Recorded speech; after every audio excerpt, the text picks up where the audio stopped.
I didn't lose my ovaries, total miracle, but I got to live my life with the gift of frozen eggs, right? I got to make decisions about my career without worrying about my biological clock. And I got to make decisions about my relationship without worrying about my biological clock. And the minute I gave birth, I had this like deep knowing that I needed to build something in this space, that I wanted more people to have access to egg freezing, and that I felt there should be something different happening in the world of egg donation. I'm Sammi Cohen, and this is Social Currency, a podcast that unpacks the stories that are shaping business, culture, and the intersection of the two. In our lifetime, there have been incredible scientific advancements that have given people more options to have children. But the access to those advancements have not kept up with the advancements themselves. My guest today, Lauren Makler, is trying to fix this. Lauren Makler is the co-founder and CEO of Cofertility, a human-first fertility ecosystem that makes it free for women to freeze their eggs when donating half, which is breaking down financial and opportunity barriers for more people who want to be parents. Since the taping of my conversation with her, the company has raised an over $7 million Series A round.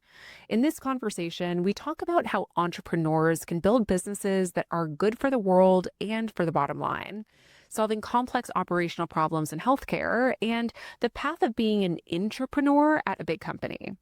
This is Lauren Makler's Social Currency. Lauren, welcome to Social Currency. Thanks so much for having me. So to kick off the conversation, you had a very impressive career before even starting Cofertility. So I'd love for you to take us back to your time at Uber when you were leading Uber Health and how that primed you to eventually start Cofertility. Yeah, definitely. So I joined Uber in the early days when my friends thought I was crazy for going to a taxi company. They were like, ugh, really? Why? And I just had this feeling that it was going to be big. Like, how cool is it that you can press a button and a car comes to you, right? Imagine like 2013 in Boston standing in the snow. Like, Uber to me felt like magic. And I wanted to be a part of it. And so early days were very focused on like growing the core rides business and launching throughout the East Coast. And then I saw an opportunity for Uber in the healthcare space. I knew that millions of people miss a doctor's appointment in the US every year because they don't have access to a reliable ride. And I felt that Uber had reliable rides in spades. And so why not find a way to put the two together? And so I pitched Uber Health to our executive leadership team, this idea that we could help healthcare organizations request and schedule rides on behalf of their low-income and elderly patients who otherwise might miss an appointment.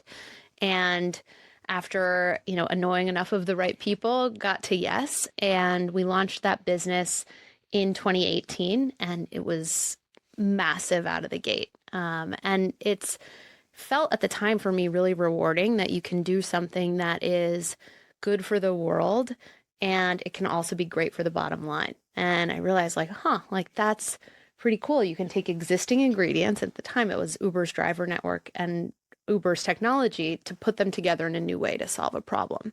And really, that's so much of what we're doing at Cofertility, and I'm happy to share more about that. But it's my own personal journey with fertility that made me want Cofertility to exist as well. And I love hearing stories from founders where they have, especially corporate experience, because so many people who work in corporate have these incredible ideas. And especially, it sounds like you were super early to Uber.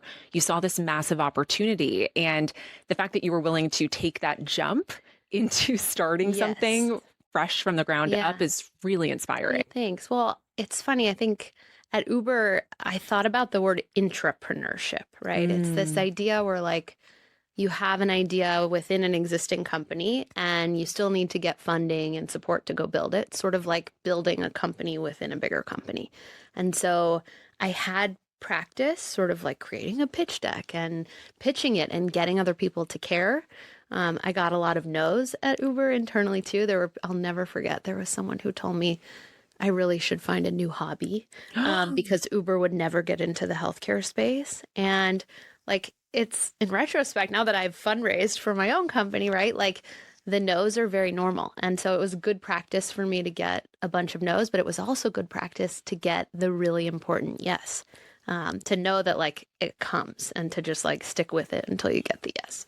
At what point can you walk us through the idea for Co-Fertility, Yeah. how that came into existence. And I know Yeah. obviously you're not building this alone. So No. I'd love to hear about how it Yeah. all came together. Totally. So, while I was at Uber, it was actually like right around the same time I pitched Uber Health. I had a pain in my side and knew that something was wrong. Went to the doctor, pushed to see more doctors, ultimately was diagnosed with a really rare abdominal disease. I'm one of 150 some odd people on the planet to ever get it. I had masses growing throughout my abdomen, and they told me I'd have to have a number of surgeries to remove the disease.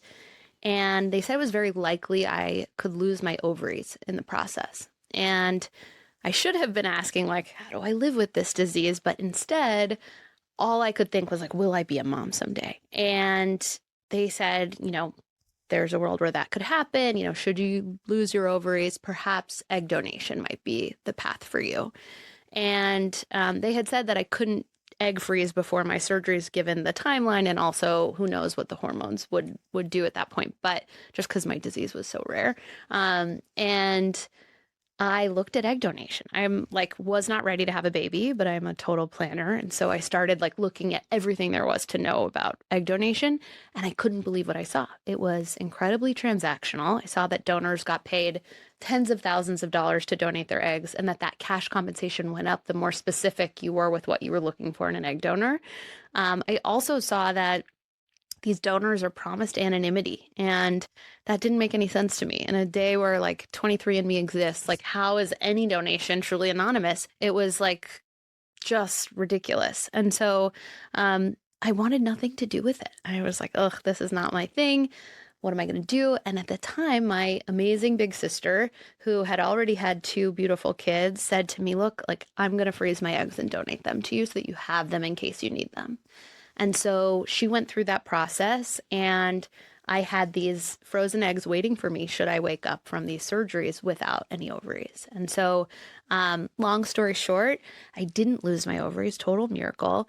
But I got to live my life with the gift of frozen eggs, right? I got to make decisions about my career without worrying about my biological clock. And I got to make decisions about my relationship without worrying about my biological clock. And ultimately, I went on to have my oldest, my 3.5-year-old, and the minute I gave birth, I had this like deep knowing that I needed to build something in this space, that I wanted more people to have access to egg freezing, and that I felt there should be something different happening in the world of egg donation. So that's part one. Part two, the craziest thing. So at the end of my maternity leave, I gave notice at Uber. I was like, I know I need to like let go of this like 8-year career at Uber to sort of let anything else new flow in. And I gave notice within 24 hours I didn't put it on LinkedIn, didn't put it on Instagram, anything like that. Hallie Tecco, my amazing co-founder, she is someone who is this like incredible investor and entrepreneur herself. She's invested in tons of women's health and digital health companies and teaches on digital health entrepreneurship, things like that. She DM'd me and said, I heard you're fundraising. It's like, what? Like, no. I was like, I'm not fundraising, but if any of your portfolio companies are hiring, I'd really like to get into like the fertility and women's health space. I'm on the market. And she responded and was like, what's your phone number? She called me. And I remember like telling my husband, like, Hallie Tecco was calling me. Like, she's someone who I very long like had looked up to in this space. Just there's so few women building in women's health, and there need to be more, that like she's an icon to me. And so she said, I've been sitting on this idea for a few years now in egg sharing, this idea where, women can freeze their eggs for free when they donate half of the eggs retrieved. The timing was never right, but the world is ready for it now, and we should build this together.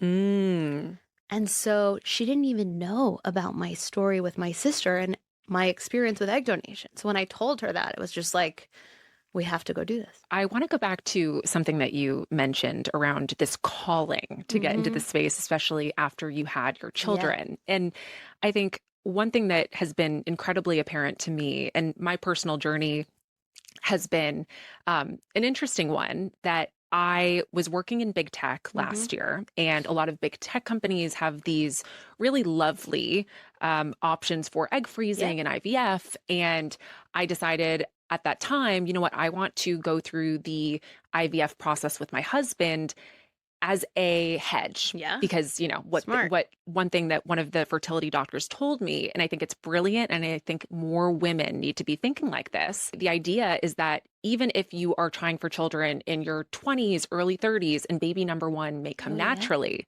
you're not thinking about baby number two, or if you're wild, baby number three. Secondary infertility is so real. Yes. And so I think when the doctor told me that, I was still on the fence on whether or not I was even going to go through it, because so many people who go through IVF, they go through it, as you are well aware, when they are already in a place of desperation because they've been trying for a year plus, and they feel as if it's their only option, and it's incredibly expensive. And I found myself in this place of privilege because I worked at this tech company that was more or less covering it. And I was blown away at how much common sense was in that framework of, I am going to be doing this for my future children after child one, if I have multiple.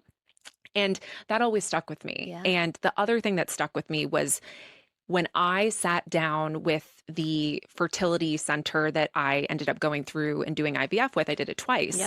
I looked at the pricing sheet of everything and saw the prices there that just blew me away.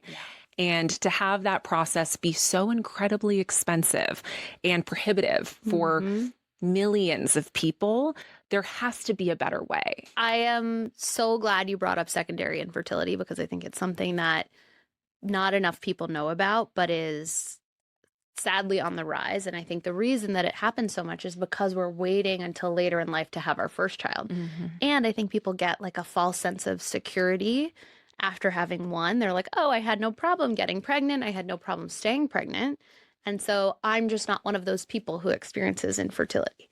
When in reality, every pregnancy is different, but also your body is different by the time you're ready for number two or number three, and you're older. And your partner's older. And so there's so many factors at play that might be different that second or third time around. And so hedging and planning is really a thoughtful and like powerful thing to do. And so I'm here for it. I went through secondary infertility. It was much harder for us to have our second child than it was our first. And I'm so grateful for IVF and assisted reproductive technology that he exists, right? And so I have 2 miracle babies. But yeah, I mean, access is the thing, right? Like, we talk so much about how, egg freezing is this amazing science that exists, right? This ability to preserve someone's fertility in time. It is not a guarantee. It's not an insurance policy, but for people who do freeze their eggs, they are more likely to have a baby later in life using those eggs if they did freeze them. And it's great that that exists, but if it's too far out of reach for people, like, it doesn't matter, And so we always say, like, the best time to freeze your eggs is when you can least afford it. Yeah, I could not agree more. I joke with my husband that if we have a daughter, my gift to my daughter when she graduates high school is like, here you go. Your eggs are never going to be fresher. You're never going to have more of them. This is the time. I think it is like the new graduation present, or it should be. I mean, like, it's really something maybe that isn't on your radar. Maybe not high school, maybe college, but should be, right? The last piece I want to touch on before we get into more of the business model for Co-Fertility is the education piece. And so I'm 32 and I'm at an age where a lot of my friends, everyone around me seems to be either talking about kids when they're having kids, they already have kids. A lot of children is in conversation. And the one thing that really surprised me when I went through the IVF process myself was hearing these terms that have to do with my body. I had never even heard of them, right? Like, the one that stuck out to me was I found out that I had a low AMH for my age. And I'm like, what is this? Like, this hormone I've never heard of before.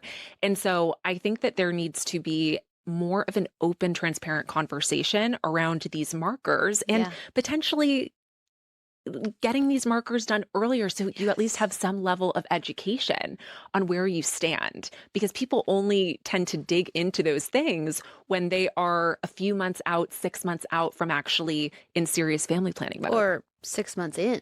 Right? Like, that's the problem. I think like at least for me, like so much of my teens and 20s were focused on like, here's how to not get pregnant. Yes. That, right? Like that by the time you're there or you're thinking about that point, you're like, wait, what? Like, Hmm.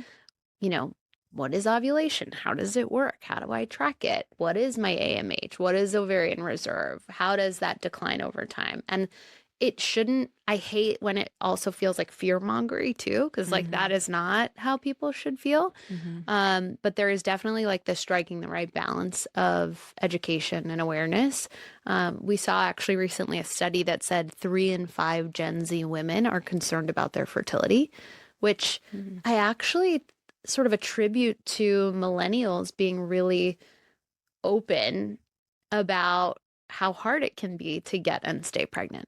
Right. And Definitely. so I'm appreciative that that conversation is happening. I don't want them to be concerned to the point of like fear and panic, but maybe concerned enough to educate and make themselves aware or take advantage of testing and different things like that. Definitely. And probably I've seen, at least personally, on my TikTok for you Yeah. page, people being very open, showing their IVF Yes. shots. It's Yeah. just, I mean, social media is an open book now, Yeah. but I've personally, I think when I was going through the IVF process, I was also searching for that. So Yeah. I get Now you get that it. stuff all the time. Totally. Yeah.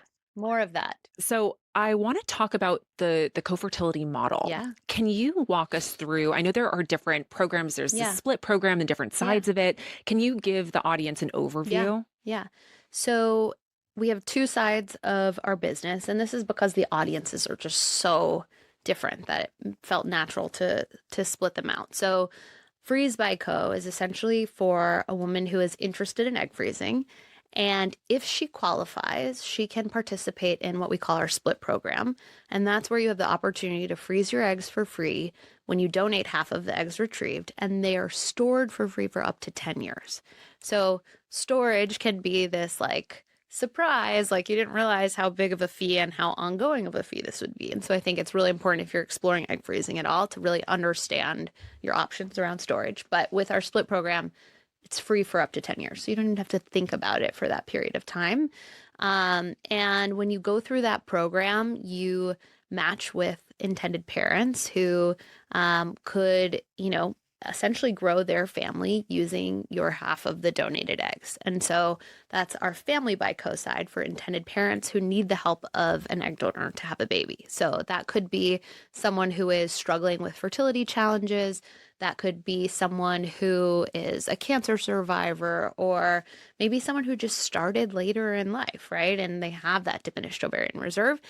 Also, same-sex male couples or hopeful single dads, right? Like those are very much a big part of our intended parent audience, right? Like really so many different people who have different paths to parenthood come to us for the need of an egg donor. On the egg freezing side, back to Freeze by Co. If you either don't qualify to donate, you have to meet certain clinical standards or clinical criteria. If you don't qualify, we have another program called Keep, or maybe you're just not interested in donation, right? It's not for everybody, and that's totally okay too. Our Keep program is another way to freeze your eggs, keep 100% of them for yourself. It's self-pay, but we're able to help lessen the financial burden through things like a storage partnership that we have, or through medication discounts and things like that. So, but either way, you're having the support of our team. We have a private community for other people who are going through the egg freezing process at the same time. It can feel lonely or isolating otherwise, and it's like nice to know that outside of TikTok too, you're not alone in that. So necessary to make people feel as if they're not going through this alone. Yes. Yes. And even our team. We had one of our members said that her member advocate, who is someone from the Co-Fertility team, felt like a big sister to her going through the process. And so now we call it the big sister effect, right? Like we look at all of our content and our emails and we look at everything that we do, we look through that lens of like, does this meet the big sister effect like test, right? Like, are we doing it in a way that feels approachable and educational and like easy to talk to so someone feels less alone? I love that. Yeah. I wish I had a big sister when I was going through IVF. Right?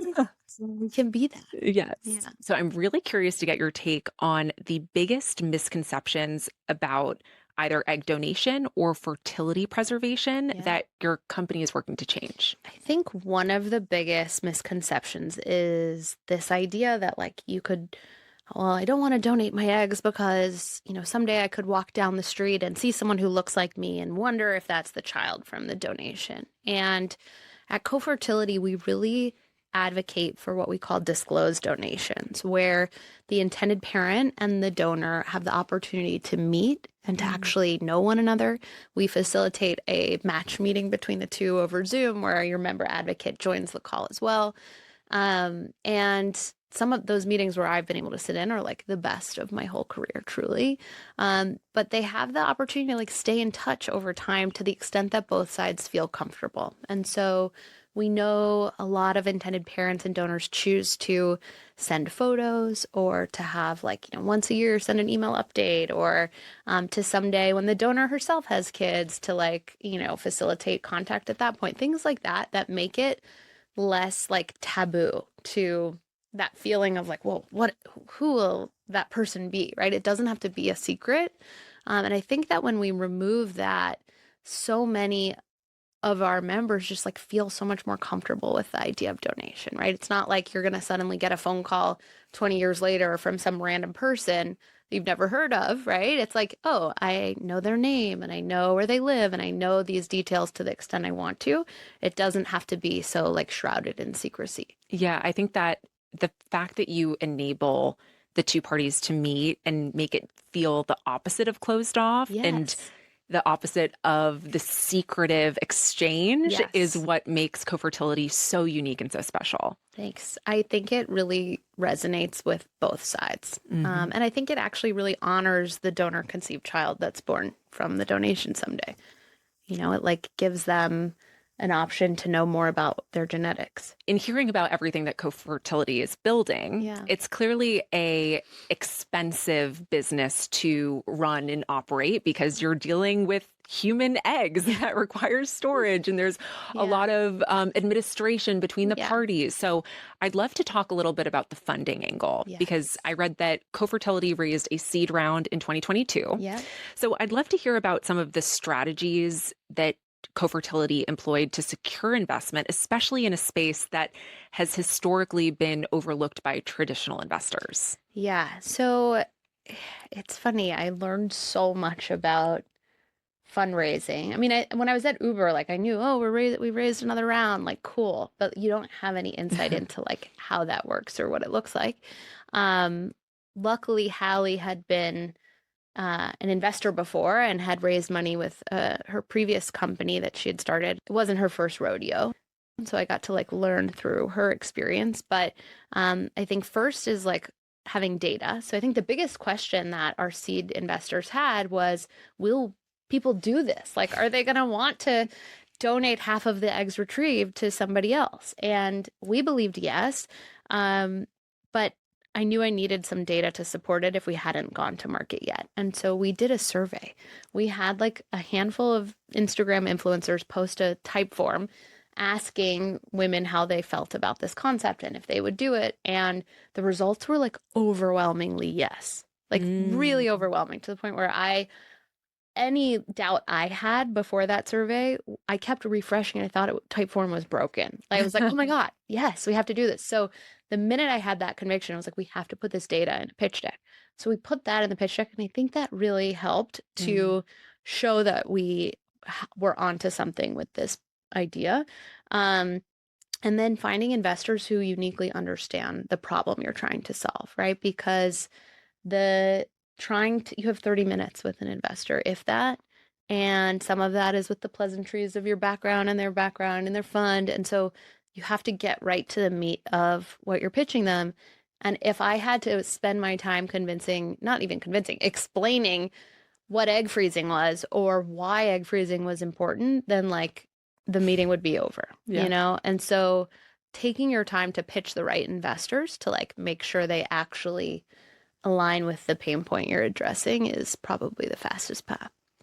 it's always a little bit daunting to think about that, that huge jump between idea that may sound exciting and actually executing. And so you had to be sure that the idea was there was an overwhelming buy-in from potential users, customers, patients. Totally. You have to have that conviction before you know whether or not your like execution energy is going to be worth it, Yes. you know?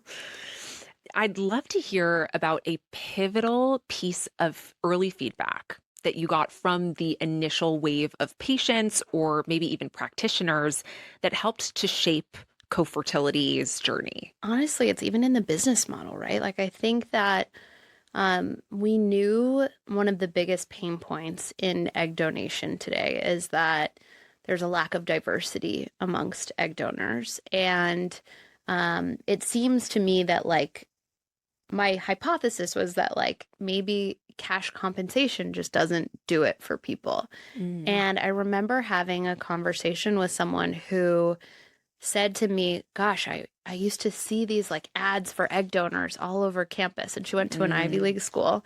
And she was like, and it just sounded so icky that they wanted a donor who was just like me and that they would pay me like $80,000 to donate my eggs. Like, I was like, that's really off-putting, isn't it? And she was like, yeah, like it just didn't resonate with her. It almost like gave her an aversion to egg donation. Right. And so hearing that come from her was something that has really stuck with me for a really long time of like, how do we make sure like to never have that icky kind of feeling, right? And and that's really this idea of like getting away from cash compensation and doing it in a different way. And so I'll never forget that conversation. Yeah, I think anytime you're being paid for something, I think it just seems a lot more transactional. And especially when this is something from your body, it does make you feel as if you are literally selling a part of yourself. You can't sell like a kidney. Yeah. Right? Legally. Yeah. Yeah. Well, that's true. Black markets, you never know. Yeah. Well, I'd love to get into the complexity of the operation. Yeah. Obviously, you have extensive 8 years of experience at Uber. So something tells me you have a pretty strong sense of operations. And I'd love to hear about the operational complexity and perhaps some hurdles that Co-Fertility had to go through, because I'd imagine based on where the patients or families that are participating are located in the US, you need to find storage that's somewhat close or maybe not. So I'd love to hear about that side. It is an incredibly complex business. I think that's part of what like, I think if I had known how complicated it would be, maybe this would have gone differently, but I think learning as you go, there's benefits to that. I'm so lucky that we have such a strong team. We have a really, really strong group of executors who like they can zoom out and figure out the strategy and then zoom in and then make it happen. But we've now done cycles with over 100 clinics across the US. And that's like all thanks to our team. And so there's different ways that we work with fertility clinics, but we typically do the cycle either local to the donor or local to the intended parent. So depending on the match, she may or may not travel. And then the storage all happens with like a centralized storage partner of ours. So those eggs are shipped to that location. But even that is like tons of operational load to like make that happen. Execution is everything, right? Like you have to be willing to like break down every step of the process and figure out like, how do we do this? And the first time you do it, it's going to be hard and it's going to be like, when I think about what we launched with in terms of our like donor application funnel, even like compared to what it looks like today, it's like hilarious, right? Like we have tested and iterated so many times. But that's the point. And no member experience is ever finished, right? Like we're constantly optimizing. Yes. And you mentioned the 100 clinics that Co-Fertility has partnered with. I'm curious to hear about the different partnerships, because there are the clinics. I'm sure there's different providers that Co-Fertility works with. And maybe even research Yeah. institutions. So how have all of those partnerships helped Co-Fertility to grow? Yeah. So, I mean, partnerships, especially for us, we don't have like a physical location. So the Mm. physical experience that someone has is in one of those fertility clinics. And we have some clinics that we do a lot of cycles with, and then we have some that we've done one or two. And I love the ones that we've done it a lot with because like we have like weekly check-ins with their team and we're able to really see into that experience and make sure that it's consistent cycle to cycle. Um, those relationships, though, have been amazing in that an intended parent might find out they need an egg donor from their doctor, and then their doctor can recommend co-fertility to them, Hmm. right? And so if they know that we're like a trusted partner, it's really something that helps an intended parent make that choice. And then, partnerships on the egg freezing side are exciting and interesting too. We just did this really exciting campaign called Level the Playing Field, where we looked at what does it mean to be a woman athlete who is planning for a family, and we partnered with And Mother, which is an incredible nonprofit in the space, and our ability to bring more attention to like creating access is something that we're able to do with partnerships that hopefully gets the attention of more people. So it's a exciting time for partnerships in this space, and we have more coming very soon that I'm very excited about. I love that. Yeah. So I was going to ask, and you sort of answered it already, but how do the majority of the customers that are using Co-Fertility find Yeah. Co-Fertility? Is that direct marketing to the end customer? Is that going Yeah. through their physician or Yeah. fertility Yeah. doctor? On the egg freezing side, typically someone is hearing about us through a friend that has gone through the co-fertility program, or they're finding us on social media or through a podcast like this one. Hmm. But it's a little bit more of a direct to consumer. We have a ton of content on egg freezing and things like that. So a lot of people find us through the content as well. And then on the intended parent side, yes, it is absolutely through a clinic or your physician. We also have a lot of content for intended parents, so they find us that way. We do a lot of events, actually on both sides. So, business schools and med students, things like that. We're everywhere. Everywhere you'd expect someone who is in either of these really unique audiences to be spending their time. And one thing that I am really curious about is the evolving regulatory landscape for Yes. all things women's health. Yeah. And that's one thing that when I was doing research on questions for you, something that stood out to me as a overwhelming potential challenge Yeah. or just area to always be focused on, right? Yeah. Because right now there have been so many changes in the last year or so with Roe versus Wade Yeah. turnover, all of that. I'm just curious how co-fertility stays on top of all of the evolving Yeah. regulatory landscape Yeah. changes. We pay incredibly close attention to it, and we want to be that resource for our members, right? And so we follow it closely. Our medical advisors follow it closely. Um, we are reading and listening and participating. There's a lot of advocacy organizations that we are part of and are engaging with on a regular basis. But um, yeah, I think it, of course, causes unease. But at the same time, perhaps the fact that it's like on this stage of being a bigger conversation is something that hopefully is a good thing, right? We saw this executive order about IVF access. It had very little detail, right? Like I don't know who's supposed to pay for it, right? Is that something that will come from tax dollars or from insurance coverage? Who knows, right? I would hope that they can figure that piece of it out because it could be really meaningful for a lot of people.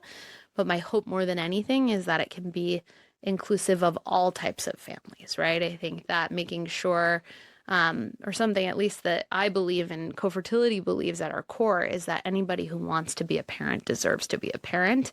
And I hope that any sort of coverage that comes down through that executive order can be inclusive of any type of family. Yes, I hope that's the case. And I actually, when reading through the executive order, that was one of my questions of this sounds amazing, Yeah. but the how is The there. how and for who, Yes. right? Yes. So I'm really curious to hear about how you think about Co-Fertility's brand, Mm. especially in a space like healthcare, because over the past few months and maybe past year, I've seen a ton of companies in the healthcare space pop up. One that comes to mind is Tia Mm-hmm. Healthcare for Mm-hmm. women. Beautiful branding. The Co-Fertility branding is also very beautiful. Thank you. How do you think about the branding, the way that you are positioning the company to consumers in Yeah. the healthcare space? Ooh, I think two words that you just said go together in an important way, right? I think a lot about the consumerization of healthcare.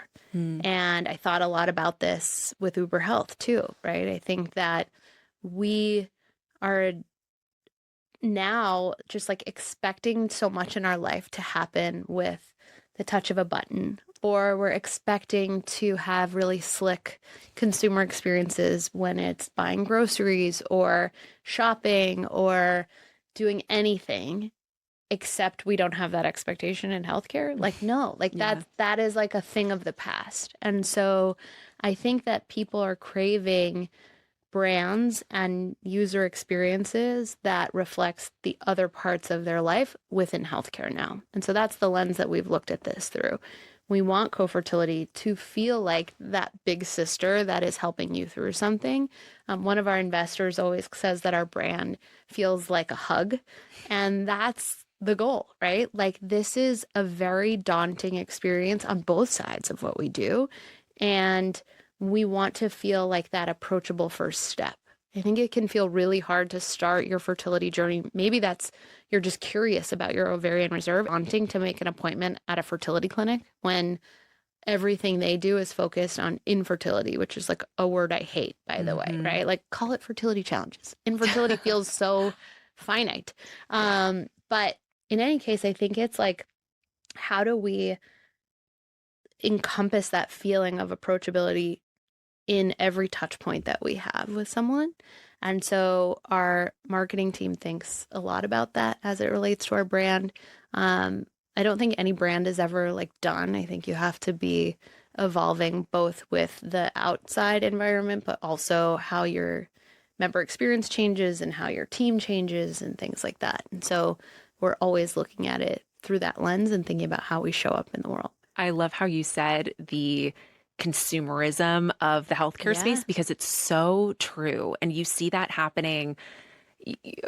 It's funny talking about the direct to consumer era. I was Yeah. chatting with a friend about this a few days ago and how that was making these unsexy consumer products cool again, Yeah. right? I feel like we're Mm-hmm. in this wave, which is amazing for Yeah. co-fertility, where we're having this renaissance in the healthcare space where something is finally clicking Yeah. of we need to elevate the experience. Yeah. If we're expecting a certain caliber of product in other industries, why does that not apply to Yes. our healthcare, our doctors? Yeah. That's debatably the most important area of our Right. lives. Right. Even just like the willingness to say, for us to say, like, we're the founders of this company. We're real people. You can see my face on our website. I'm not hiding behind some like big corporate thing. Like, that to me is even the consumerization of healthcare. I Yeah. think people want to know who's behind the brand and who's behind like the company they're interacting with. And I think in healthcare, that hasn't always been so common. But yeah, I think we have to like look at it through every aspect of like, what does someone who's just a consumer of this health enabled service, like, what would they expect and what do they need? And usually it's just like being real and human. Being human is Yeah. important, Yes. especially in healthcare. Yes. Okay, so these are the last two questions Okay. that I ask every guest. Can you share a system or framework that benefits your personal life, your career, or business? Yes. My husband and I made up a term while I was still at Uber, actually, that is a philosophy for us, or maybe he'd probably call it a framework, but of how we operate. We call it career pooling. And it's this idea that like we both bring different skill sets to our relationship that I mean, I can use his skill sets in my daily work and he can use mine in his. And so there are times where something might take me like 20 hours that would take him 20 minutes and vice versa. And so I'm just going to ask him to do it. Of course, there are certain things that are proprietary I wouldn't share, right?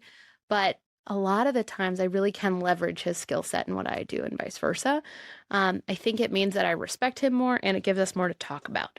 And so we have like encouraged our own teams to do this at work, and it's really been helpful. He actually did a session at our team offsite recently. Yeah, like why not use him? He's under the same roof. His hourly rate is very cheap for me, and so we career pool. I love that. And I've never heard that one before. That's really, We really made it interesting. up. Use your spouse Yes. if they Your have skill spouse, sets your that you need. partner, your sibling, whoever, Yes. like someone that's close to you, you leverage them. Okay, so let's end with some advice. Yeah. So for this part, I ask listeners to submit business questions that are top of mind. And so I thought this was an interesting one. So I went through IVF for the first time a month ago, and the whole process was so empowering. I'm interested in pivoting from my career in consulting and going into the women's health care space now. What's the best way for me to get involved in a women's health startup? I love that IVF experience like led to someone wanting to do this. I totally get that. I would say start engaging and paying attention to your favorite companies in the space. Follow them, follow their founders, engage in their content, show up at their events, like really like just insert yourself into the conversation and they will take notice. I think, there are people who are on my team now who maybe reached out a year ago and said, "Hey, I saw this article you guys wrote about such and such and really interesting and great. Like, keep me in mind." And then over time, I do keep them in mind, right? And I think that I know the same goes for so many of my like fellow founders, right? Like the support means so much just generally. But also that's how we find the best people, right? So certainly engage, ask them for coffee, but show up and I think add value where you can and people will take notice. I think the general theme of being helpful early on and supportive before you're asking for something is probably the way to do it. Yes. Yeah. And like be direct about what you want, right? I think like people who say, "I'm looking to do X, Y, or Z. Can we talk?" Like, I love the directness. Like, don't make me wonder or make me guess what you want to talk about. Well, Lauren, thank you so much for this conversation. You can find Lauren and Co-Fertility on socials. I'll link the handles in the show notes. And overall, I just can't stress how important the work that you're doing is. I know that I'm so thankful to people like yourself who are dedicating their time and their effort and their resources to finding ways to make family planning more accessible. Thank you so much for having me. Thank you so much for listening to today's episode of Social Currency. I've been wanting to launch this show for so long. I can't tell you how excited I am to do this and how thrilled I am that you're actually here listening. It means the world to me. If you liked what you heard today, please rate and review the podcast because it massively helps to support the work I do to bring the show to life. And if you want to keep up with the hottest business lore in real time, follow me on Instagram at Sammi Cohen Talks and subscribe to my newsletter, Social Currency, which is linked in the show notes. Social Currency is a production of Social Currency Media and Money News Network. The podcast is hosted and executive produced by me, Sammi Cohen. Social Currency is produced by the Money News Network team. See you next time.